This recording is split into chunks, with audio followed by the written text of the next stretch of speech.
Olá, meus amigos, bom dia. Eu aqui novamente, Dr. Darlan, médico cirurgião oncológico que trabalha aqui em Campo Grande.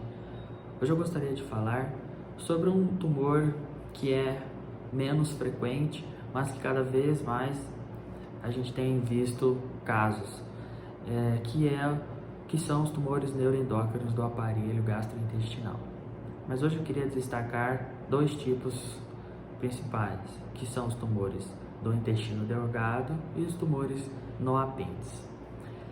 Pois é, os tumores no intestino delgado são raros, é fato. A maioria dos tumores intestinais são no cólon e reto, que é o famoso intestino grosso. E particularmente entre esses tumores, o mais comum é o adenocarcinoma, a maioria dos casos, né? Mas em alguns casos podem aparecer tumores também no intestino delgado, no intestino fino. Um desses tumores são os tumores neuroendócrinos, que pode aparecer inclusive também no intestino grosso. Particularmente esses tumores são pouco expressivos, eles não dão um diagnóstico assim tão imediato no pré-operatório, porque são lesões muitas vezes inespecíficas, são alterações inespecíficas, ou o paciente tem um sangramento, tem uma dor, uma cólica, uma diarreia, ou na maioria dos casos ele pode apresentar síndrome carcinoide com flush, pelo aumento da produção de aminas por esse tumor. Então, o que acontece? Na maioria dos casos, o paciente apresenta com uma dor abdominal, um sangramento ou mesmo uma obstrução, levando esse paciente a uma cirurgia de urgência. Então, esses pacientes acabam tendo esse diagnóstico num pós-operatório através do resultado anatomopatológico da peça. Aí sim que vai se desenhar esse tipo de diagnóstico. Por quê? É um diagnóstico raro e é difícil realmente de identificá-lo no pré-operatório. Mas, mesmo assim, na maioria das vezes, é um tumor de comportamento menos agressivo. Na maioria dos casos, eles são bem diferenciados, né? E tem um comportamento menos agressivo, mais indolente. Isso é bom, mas ao mesmo tempo é um pouco ruim, no sentido de que essa doença acaba tendo um diagnóstico mais tardio e muitas vezes esses pacientes já apresentam metástases, principalmente linfonodais e no fígado, né? Então, sempre que um paciente, esse tumor acontece principalmente a partir da quinta década de vida, quinta, sexta década de vida. Então, sempre que um paciente lá dos seus 55, 60 anos apresentar uma dor abdominal, uma diarreia ou alterações com flush, por exemplo, que é aquela vermelhidão espontânea na região do tórax e cervical, pode ter que investigar esse tipo de lesão. Muitas vezes as mulheres já na fase da menopausa apresentam essas alterações de flush e naturalmente se faz a hipótese de ser alterações da menopausa.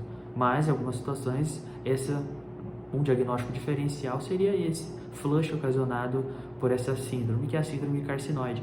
Apesar de que mesmo nos pacientes com tumor neuroendócrino ela ainda é rara, gerando em torno de 5, 7% na literatura que o paciente apresenta-se com essa alteração.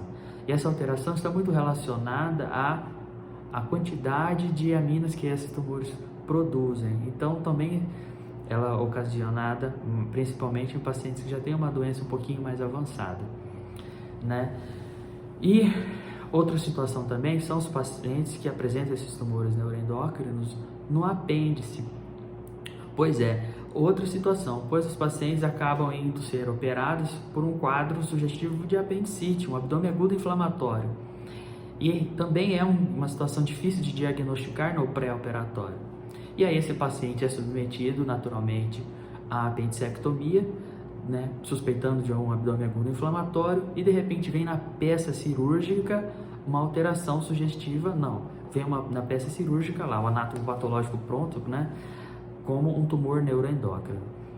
Aí também, nessa situação do apêndice, tem muito delicado o tamanho da lesão. né, na literatura, naqueles tumores, quando ele tem menos do que 1 centímetro ou mais do que 2 centímetros, já é bem caracterizado o que se deve fazer, né? Tumores até 1 centímetro, que estão localizados mais à ponta do apêndice, a própria apendicectomia já é terapêutica, não precisa fazer nenhum outro tratamento subsequente. Naquelas situações onde o tumor já tem mais do que 2 centímetros, está na base, ou então invade o mesentério do apêndice, aí a cirurgia deve ser um pouco mais agressiva com a hemicolectomia direita, né?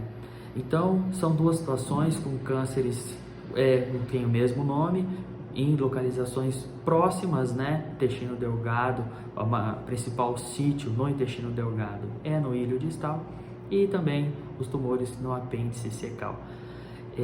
Outra situação, esses pacientes, aí vai a importância do cirurgião oncológico, claro.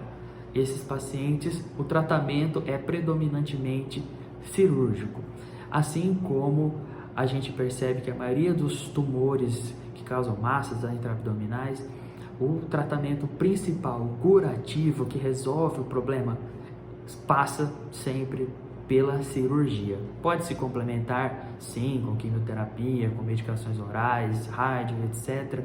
Em algumas situações, outros tipos de tumores, sim, pode. Mas para uma terapia curativa, a cirurgia se faz predominante, e aí a importância do cirurgião oncológico, que já está habituado a esse tipo de situação, esse tipo de paciente, esse tipo de tumor, e consegue aí um tratamento, vamos dizer assim, mais factível com cada doença. Esses tumores carcinoides, esses tumores de ilho, além de fazer a ressecção local da doença, tem que fazer a linfadenectomia, independente do tamanho do tumor, porque eles podem sim produzir metástases linfonodais, né?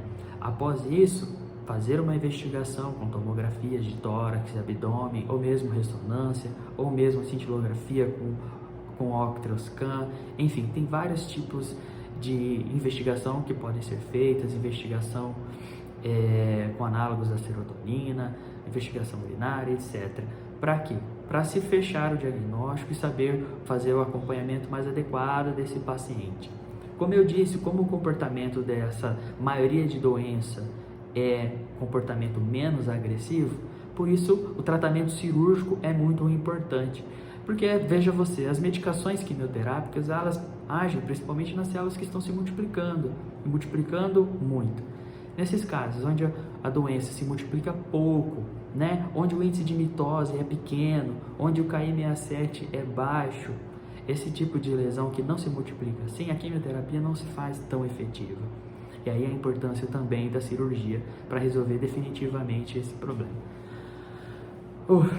É isso, eu também tenho um canal no YouTube, são poucos vídeos, eu estou aprendendo ainda a discutir um pouco sobre cirurgia oncológica. Eu agradeço se vocês curtirem lá, comentarem, eu fico muito feliz, porque são doenças que estão cada vez mais aparecendo na nossa população, principalmente pela nossa qualidade de vida, que apesar de todas as coisas que nós podemos fazer agora, mas o dia a dia, o trabalho e o estresse não deixam que a gente faça, né? Que é dormir bem, que é fazer atividade física, que é ter boas relações sociais. E é isso, tá bom, gente? Fiquem com Deus, um abraço.